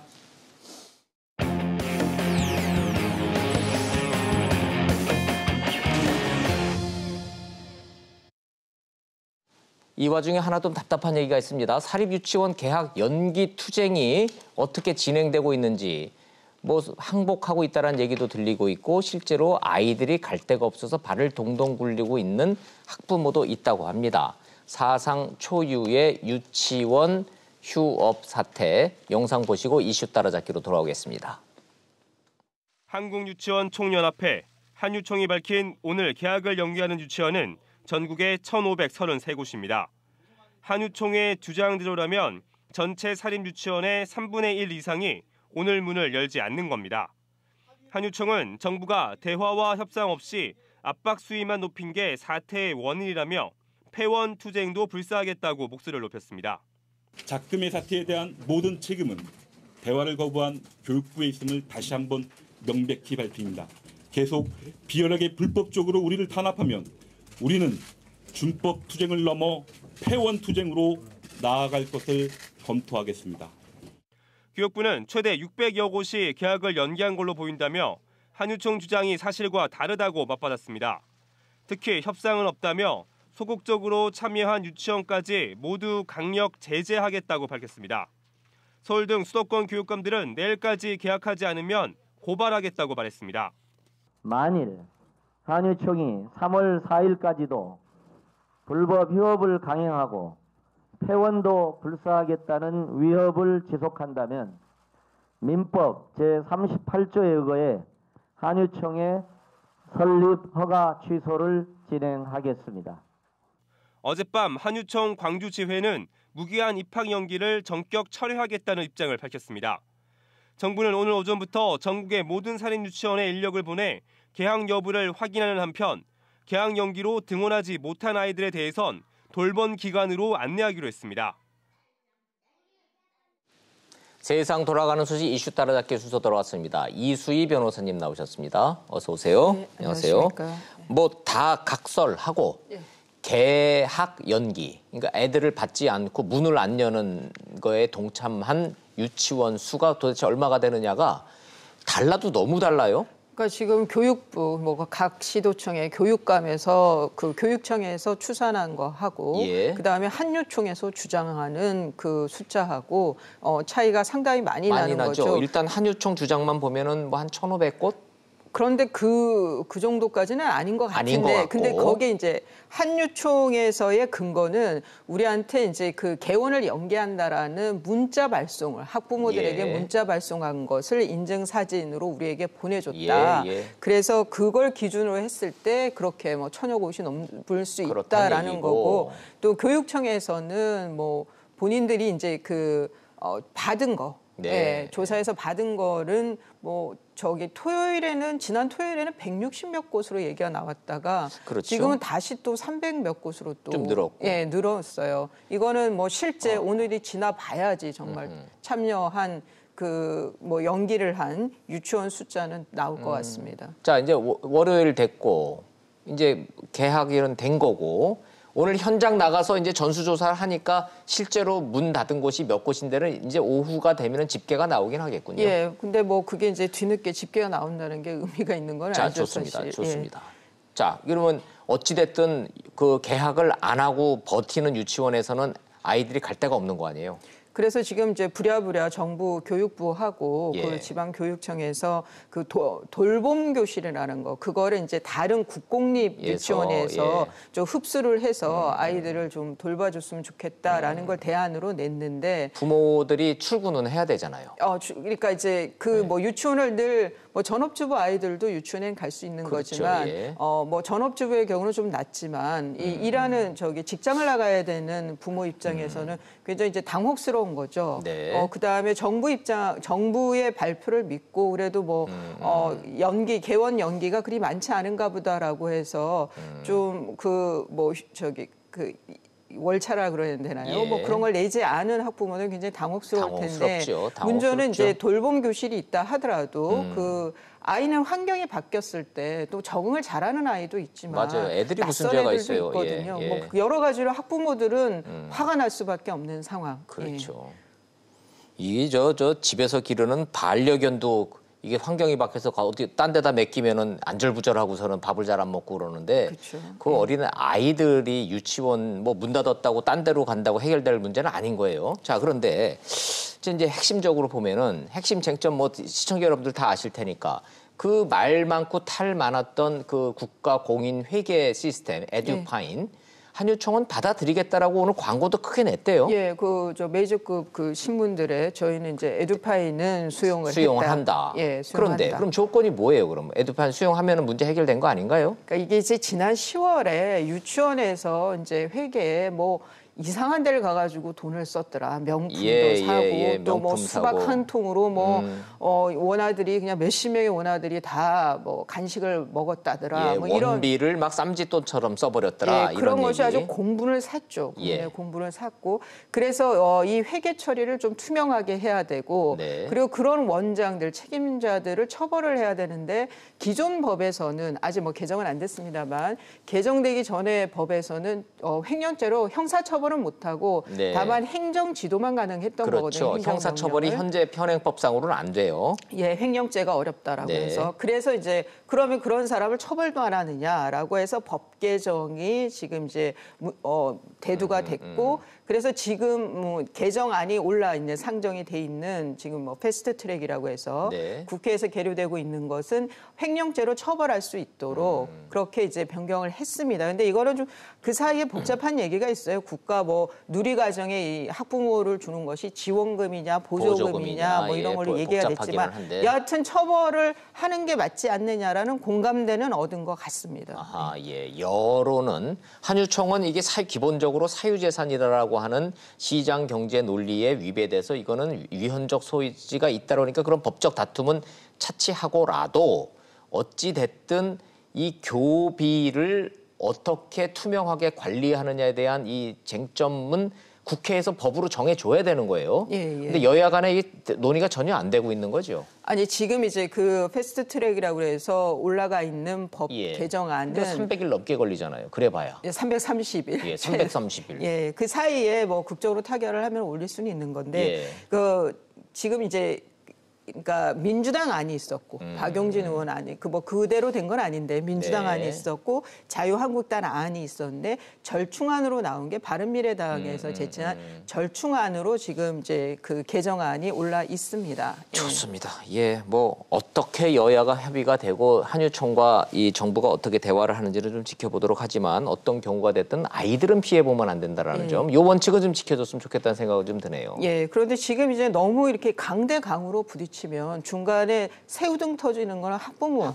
예, 예. 학부모와 아이들이니까. 그다음에 예. 아이들이 좀 크면 모르겠는데 예. 이 만 3세에서 그러니까 7세까지 아이들이잖아요. 그러니까 걔네 아이들이 이제 납득이 안 될 거 아니에요. 갑자기 왜 내가 유치원을 네, 안 가고 네. 엄마는 발을 동동 굴러야 되는지에 대해서 맞아요. 예. 그래서 좀 강대강의 대결보다는 대화의 장이라도 한번 좀 여는 게 필요하지 않나 싶습니다. 신뢰가 안 된다면 이수희 변호사님은 유치원 나오셨습니까? 아, 저는 아닙니다. 그렇죠. 예, 저도 유치원을 안 다닌 세대인데. 저희 세대는 유치원 저희 세대는 다녔다면, 유치원 다닌다 그러면은 굉장히 부잣집, 그쵸. 금수저 출신이라 다니는 거죠. 저희 같은 출신들은 저 초등학교, 국민학교부터 다니는 거죠. 그러나 예. 지금은 유치원이 필수 코스로 돼 있고 유치원 안 다니는 아이들이 없기 때문에 이제는 교육의 틀 안에서 이건 해결을 해줘야 되는 거예요, 정부가. 유아교육법이라서 아예 법에서도 법도 그렇게 있는 표명이 거고. 되어 있죠. 예. 자, 뭐 하여튼 좀 지켜보도록 하죠. 이거 심각한 문제인데. 자, 이런 와중에 저 청와대 뭐 개각한다며요. 예, 이제 뭐 그럴 때가 됐죠. 때 됐나요? 예. 예. 그런데 네. 이제 그 면면들이 지금 아마 나오고 있어요. 보도가 되고 있는데. 그거 보도 나오는 거 맞습니까? 청와대에서는 뭐 좀 오보일 것 같다고 또 뭐 얘기를 몇 하는데. 분은 맞는 것 같아요. 예를 몇 들자면. 분은 뭐 박영선 의원. 박영선 의원 입각한다는 거는 뭐 국회에서는 이제 기정사실로 돼 있대요. 예, 우상호 의원 뭐 이런 분들. 그 두 분 같은 경우에는. 예, 맞는 것 같습니다. 다만 이제 뭐 그 복수로 지금 거론되는 분들 중에는 이제 관료가 그대로 올라간다든가 뭐 그게 이제 중기부라든가 이런 경우에 관료가 올라가는지 아니면 중기부가 아니죠. 거기는 이제 그럼 문체부 같은 경우. 현재 입각해 있는 장관들은 내년 총선용으로 다 이제 빠지는 거죠? 예, 그럴 수밖에 없습니다. 그럴 수밖에 지금 없죠. 지역구를 갖고 있는 국회의원들은 네. 1년 정도는 열심히 가서 지역을 해야죠. 관리를 예, 해야 예. 되기 때문에 예. 그래서 내년 총선 출마가 확실시 되는 의원 출신 장관들은 다들 나오는 것 같고 예. 그 개각 대상에 좀 재밌는 거는 수도권 특히 서울의 중진 의원들이 많이 하마평에 오른다는 거. 아니 그래서 제가 이제 그 다음에 드는 궁금증이 좋아요. 지금 기존에 있는 김부겸 장관이라든지 김현미 장관이라든지 총선 앞두고 지금 나와서 지역구 관리도 해야 되고 총선용 출마를 해야 되니까 이제 바뀌시는 거는 너무나 당연하고 본인들도 땡길 텐데. 자, 들어가신다는 분 박영선 의원, 그 민주당의 그 좋은 지역구 우상호 의원. 자, 이거 이제 총선 출마 안 한다는 얘기입니까? 아니면 1년 뒤에 또 나온다는 얘기입니까? 지금 입각하는 의원들은 내년에 출마한다는 게 그게 어렵다고 상식이죠? 봐야죠. 그게 그게 상식이죠? 상식이죠. 예. 그냥 거기에 이력서 하나 더 넣고 몇 개월 만에 나온다. 그거는 어려울 것 같은데. 어렵죠. 예. 뭐 무릎 쓰고 그렇다면 본인이 뭐 할 수는 있겠지만. 그래서 저는 지금 입각하는 이 의원들의 경우에는 이 상징하는 게 네. 이게 뭐 당하고도 분명히 소통이 된 상황에서 얘기일 테니까 이 얘기는 그러면 수도권 그러니까 밭이 좋은 네. 민주당 입장에서는 아주 그 밭이 좋은 선거구에 있는 중진들은 대폭 물갈이가 있을 거다라는 그런 일종의 좀 전조로 그러네요. 받아들여도 될까라는 생각이 듭니다. 자, 이수희 변호사님이 조심스럽게 전망을 하셨지만 정치권의 그 이수는 민주당 여권 입장에서는 굉장히 판이 커지는 수예요. 민주당 텃밭이고 여기서 계속 민주당 중진 의원들을 입각을 시키면 그 자리는 비는 거고 그렇게 되면 내년 공천에서 오히려 민주당 여권이 대대적인 공천 물갈이가 가능한 전조 징세로 볼 수가 있다라는 점. 예, 그리고 또 하나는 친문들은 아니라 정통 친문 인사들은 아니라는 거죠. 박영선 의원, 뭐 우상호 의원, 진영 의원도 지금 얘기가 그러네요. 나오고 있고요. 예, 그래서 예. 좀 더 그 공천이 어쩌면 더 친정 체제가 될 수도 될 수도 있는데 있다. 그렇다 보면 자충수도 될 수 있다는 예. 생각이 들고요. 예. 그러면은 화면에 잠깐 보셨던 박영선 의원, 우상호 의원 이런 분들은 만약에 장관으로 입각을 한다면 그 다음 수순은 서울시장 출마 뭐 이런 식으로 가면은 본인들도 뭐 마다할 이유가 없네요. 예, 큰 그림 그린다면 큰 그림 괜찮은 거죠. 그린다면 그런데 이해가 돼요. 박영선 의원이 지금 중기부 쪽에 얘기가 나오고 있는데 그렇대요. 중기부 신문 장관으로 보니까. 예. 좀 섭섭할 수는 있을 것 같아요. 본인은 법무부 장관 법무부 희망했으니까. 장관을 하고 싶고. 근데 법무부 장관은 안 바꾼다라고 거의 지금 유임이라고 돼 있으니까. 근데 박상기 법무부 장관은 참 존재감이 없지 않았나요? 어찌 됐든 뭐 법무부 장관 교체설은 현재로서 나오지 않으니까 중기부 장관설이 유력하긴 하군요. 예, 그럴 것 같습니다. 알겠습니다. 대사들도 많이 바꾼다며요. 이건 지금, 뭘 의미합니까? 지금 이제 그 대외 공관장들도 지금 인사들이 있고 뭐 대폭적인 한번 인사가 있는 것 같습니다. 네. 지금 3년 차 들어가고 있으니까요. 그런데 지금 4강 외교가 지금 심각한 상황에서 네. 주중대사로 지금 장하성 정책실장이 거론이 되고 이거는 거의 확실시 되는 것 같습니다. 좋습니다. 뭐 장하성 전 실장도 뭐 주중대사설 나오고 있고 뭐 이러는 거 보면. 근데 지금 주중대사가 계속 정치인들이었죠. 네, 예전에 네. 지금 비서실장 하고 있는 그렇죠. 노영민 의원이었고. 측근들이 가는 데죠. 예. 그런데 주중대사를 좀 장하성 실장의 경우에는 경제통으로 그런데 또 정책이 지금 최저임금 소득 주도 성장의 경우에는 실패한 정책 지금 뭐 이렇게 말씀드려 죄송합니다만은 그런 면에서 주중대사로 가는 거에 대해서는 아마 좀 당에서도 하시는 분들이 꽤 있으실 것 당에서도 같아요. 뭐 여러 가지 얘기가 나오고 있습니다만은 어찌 됐든 어디선가 하여튼 얘기가 나오니까 자꾸 언론에 이제 뭐 대대적으로 보도가 돼서 좀 여쭤보도록 했습니다. 자, 민주당은 오히려 이렇게 이 공천 물갈이까지 하는 큰 그림으로서의 개각 얘기가 지금 나오고 있는데 오히려 정작 이제 자유한국당 이제 황교안 체제 들어선 이후에 자유한국당은 이런 인선과 이런 거 좀 보면은 어떻게 되고 있는 겁니까? 지금 이제 자유한국당의 황교안 대표가 첫 인선이 사무총장. 사무총장은 당에서 살림을 사는 사람이기 때문에 그렇죠. 제일 먼저 뽑을 수밖에 없습니다. 그러면 아마 그 당대표 경선 때 이미 이제 염두에 뒀을 것 같은데 한선교 의원인데요. 이분은 이제 원조 친박이라고 그러죠. 뭐 개인적으로 만나 뵈면은 합리적입니다. 그런데 지금 현 상황에 대한 인식은 좀 중도 쪽하고는 좀 거리가 있는 것 같아요. 한선교 의원이. 그럼 그분이 사무총장으로 됐다는 거는 친박 색깔이 좀 강해지는 거 아니냐라는 생각을 하게 하는데 그런 메시지를 줄 수가 있다. 정작 본인은 한선교 사무총장은 처음에는 원조 친박이었지만 나중에는 좀 멀어졌기 때문에 나는 멀박이었다. 뭐 이렇게 주장하기는 합니다만은. 근데 기본적으로 갖고 있는 생각은 친박계 생각이라고 보면 갖고 있는 이제 사고 탄핵이라든가 뭐 박 전 대통령에 대한 거는 그런데 지금 비서실장은 아직 얘기만 나오고 있는데 이헌승 부산 재선 의원입니다. 여기는 김무성 대표의 보좌관 출신이에요. 근데 김무성계라기보다는 지금 뭐 2007년에 아주 MB와 박근혜 전 대통령이 치열했던 경선 때 또 박 전 대통령의 유세 쪽을 담당했던 분이고 해서 이분도 뭐 굳이 색채를 따지자면 범친박계일 거고 보야 될 것 같고요. 그런데 지금 이제 당직 인선은 됐습니다. 주요 뭐 무슨 위원회 이런 거 되게 많거든요. 근데 보면은 거의가 친박계 의원들이에요. 뭐 강석호 의원 정도 좀 보이고. 근데 대외협력위원장으로 이은재 의원, 중앙연수원장 정종섭 의원 이런 분들은 비대위 때 좀 당협위원장으로서 아웃이 됐던 분들인데 이분들을 다시 이런 위원장으로 맡긴다, 당직을 맡긴다는 얘기는 내년 공천에서 어떤 그림을 그리는지에 대해서 단순하게 정리를 하면 현재 당직 인선만 놓고 봤을 때는 황교안 새 대표가 판을 새로 짠다보다는 기존에 있는 틀을 안정적으로 통합이라는 큰 주제 아래서 좀 이렇게 안정적으로 끌고 가려고 하는구나 이런 메시지로 읽어도 될까요? 통합이면은 좀 비주류 파들이 들어왔어야 하는데 오히려? 그 부분은 좀 아쉽고요. 이제 그 한교안 대표가 갖고 있는 큰 숙제는 김진태 의원과 김순례 의원의 윤리위 징계입니다. 윤리위? 그게 관심이구나. 또 하나는 이제 조혜진 전 의원과 같은 바른미래당에서 출신들의 의원들의 복당 신청. 그래서 어떻게 처리할 건지 두 포인트가 큰 것 같습니다. 자, 극우로 평가되고 있는 인사들을 어떻게 처리할 건가? 이 탈당을 했다 돌아오는 복당파들을 어떻게 통합할 것인가?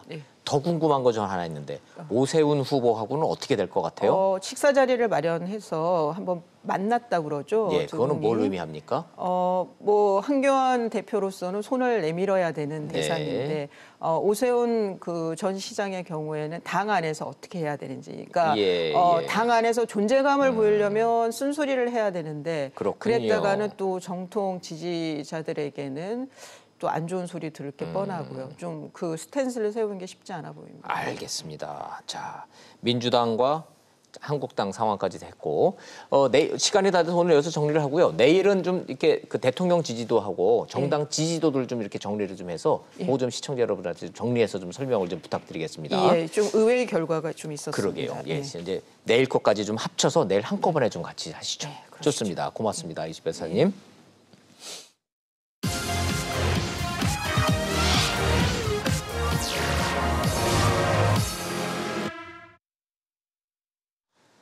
하노이 회담 결렬 이후 두 가지가 분명해졌습니다. 첫째, 미국 탓이 크다. 여권과 진보 진영 전문가들의 미국 원망이 좀 커졌습니다. 완전한 비핵화, 무리한 요구였단 논리입니다. 둘째, 한미 훈련 폐지, 키 리졸브니 독수리 훈련이니 앞으로 이런 거 안 한다. 이유는 돈 들어간다. 트럼프 대통령의 설명입니다. 북미 간의 셈법이 달라도 너무 달랐다. 이 점도 확인됐습니다. 북한은 94년 제네바, 2005년 9.19에 이어서 영변을 세 번째로 팔려고 했습니다. 미국은 은닉 핵시설 증거를 들이밀면서 영변 플러스 알파 내놓지 않으면 스몰 딜도 안 한다. 명확한 메시지를 전달했습니다. 우리 청와대는 미국의 이런 기류를 읽는데 실패했습니다. 맞다 틀리다를 떠나서 외교는 현실이고 현실은 냉엄합니다. 트럼프는 북한 핵이 미국을 위협하지만 않으면 됐다. 한미 동맹과 안보는 뒷전입니다. 앞으로 또 적당히 중재해서 어정쩡한 타협이라도 이끌어내보자. 이렇게 생각한다면 또 다른 오판일 겁니다. 김정은에게 정확히 묻고 답을 요구해야 합니다. 원하는 게 비핵화와 경제발전이냐, 핵 보유국 인정과 제재 완화냐, 한미 간의 이런 간극과 오차를 없애는 노력부터 먼저 해야 한다고 봅니다. 미국의 기류를 읽지 못한 희망 섞인 중재, 하노이 실패의 교훈이라고 생각합니다. 직설 마치겠습니다. 시청해 주셔서 고맙습니다.